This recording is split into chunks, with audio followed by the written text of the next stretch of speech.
بسم اللہ الرحمن الرحیم۔ سورہ بلد میں ہی ہے یہ بات، فلک تحمل عقبہ،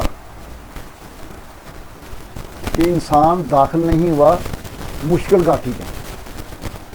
تو یہ مشکل گھاٹی کون سی ہے؟ نیک اعمال۔ علماء کرام فرماتے ہیں کہ نیک اعمال کرنا مشکل کام ہے، اس لیے انہیں کہا گیا ہے کہ نیک اعمال جو ہیں یہ ایک مشکل گھاٹی ہے۔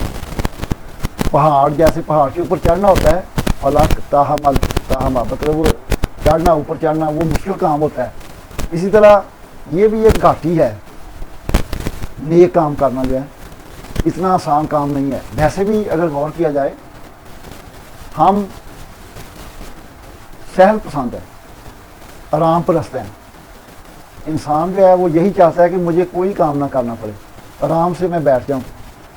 تو آرام سے بیٹھنا یہی سہل پسندی ہے، جبکہ اللہ تعالیٰ کیا چاہتا ہے کہ مومن جو ہے وہ ریسٹ زون میں نہ ہو، کمفرٹ زون میں نہ رہے، بلکہ وہ محنت مشقت والا ہو۔ یہی ایک بات ہے کہ یہ دنیا جو ہے اس میں بندہ جو ہے وہ محنت و مشقت کرے، اور ایک بات اور بھی ہے، نیت بھی خالص ہو، خود غرضی نہ ہو کہ کچھ مجھے کوئی فائدہ ہوگا، بلکہ نہیں، اللہ تعالیٰ کی رضا کے لیے۔ تو یہی جو ہے وہ کام ہے، یہی منشا ہونا چاہیے زندگی کا۔ تو دشوار گھاٹی جو ہے نیک اعمال کرنا جو ہے۔ اب اسی صورت میں اگر آیت نمبر 4 کو دیکھیں، وَلَقَدْ خَلَقْنَا الْإِنسَانَ فِي كَبَدٍ، ہم نے پیدا کیا انسان کو کبد میں، مشکل میں، مشقت میں۔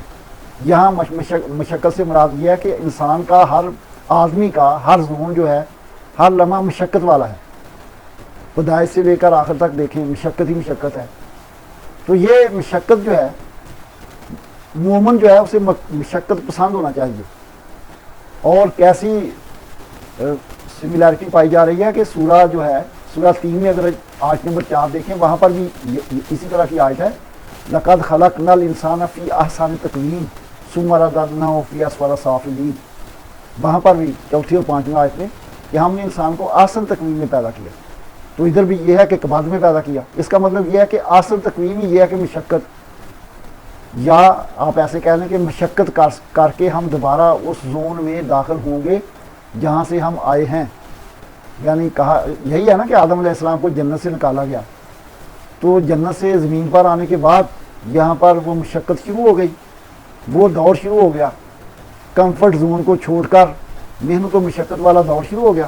تو اب دوبارہ وہاں پر جنت میں جانے کے لیے یہاں پر ہمیں محنت و مشقت جو ہے وہ کرنا جو ہے وہ بڑا ضروری ہے، اور خلوص۔ اور محنت مشقت والا جو ہے وہ گھاٹی کون سی ہے؟ نیک اعمال۔ تو یہ نیک اعمال یہاں پر ہم نے کیسے کرنے ہیں، اس کے لیے دیکھنا پڑے گا کہ صحابہ کرام کی زندگی کو اگر آپ دیکھیں، خود رسول پاک صلی اللہ علیہ وسلم کی زندگی کو اپنا لیں، اسی طرح مختلف ادوار جو ہیں، اس میں بھی صحابہ کرام جو آئے ہیں خلفائے راشدین، اور اس کے بعد عمر بن عبدالعزیز کا دور دیکھیں، تو یہ ساری چیزیں جو ہیں ان کو اگر ہم اپنائیں تو پھر جو ہے وہ ہم جو ہے وہ زندگی میں کامیاب ہو سکتے ہیں، یہاں پر بھی اور اگلے جہان میں بھی۔ اور اس میں جو پوائنٹ یہ ہے کہ پہلے نمبر پر تو ہمیں اپنا عقیدہ صحیح رکھنا ہے۔ عقیدے سے مراد یہ ہے کہ ہمارا جو یقین ہے اللہ پر مکمل ہونا چاہیے۔ یقین اس حد تک ہو کہ آبزرویشنل، یعنی مشاہداتی درجے تک چلا جائے، ایمان مکمل ہو جائے۔ یہی تو اس سورہ میں موجود ہے کہ 3 جو باتیں ہیں نا، وہ یہ ہے کہ ایمان والا بندہ ہو، دوسرا صبر کی تلقین کرے، اور تیسرا رحم کی تلقین کرے۔ یہ تو اگلے پوائنٹ ہیں، اور پہلے یہ وہ پوائنٹ ہیں جو معاش والے ہیں، اور معاش والے پوائنٹ یہ ہیں کہ وہ گردن چڑھانے والا ہو، یعنی پاورفل ہو، اور دوسرے نمبر پہ وہ غریب کو کھانا کھلائے۔ کون سے دن؟ بھوک والے دن، یعنی جب قحط سالی ہو، یا کوئی ایسا دن جو ہو سکتا ہے جہاں پر لوگ جو ہیں وہ ترس رہے ہوں، بہت زیادہ مشقت کی ہو، پریشانی کا عالم ہو، تو اس طرح۔ اور اس میں بھی آگے 2 درجے آ گئے کہ کن کو کھلانا ہے؟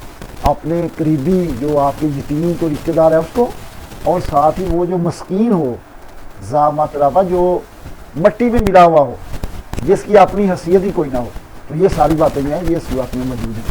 تو اللہ تعالیٰ، اور یہی وہ لوگ ہیں، یہ آگے جو پہلے بتایا تھا نا پچھلی دفعہ کہ اصحاب المیمنہ، تو اللہ تعالیٰ ہمیں بھی ایسے کام کرنے کی توفیق عطا کرے، ہمیں ایک ایسا سسٹم بنانے کی توفیق دے جس سے ہم اپنے معاشرے میں ایسے کام کریں کہ قیامت والے دن ہم اصحاب المیمنہ میں شامل ہوں، نہ کہ دوسرے گروپ میں. تو اللہ تعالیٰ ہمیں اچھے کام کرنے کی توفیق عطا کرے. شکریہ.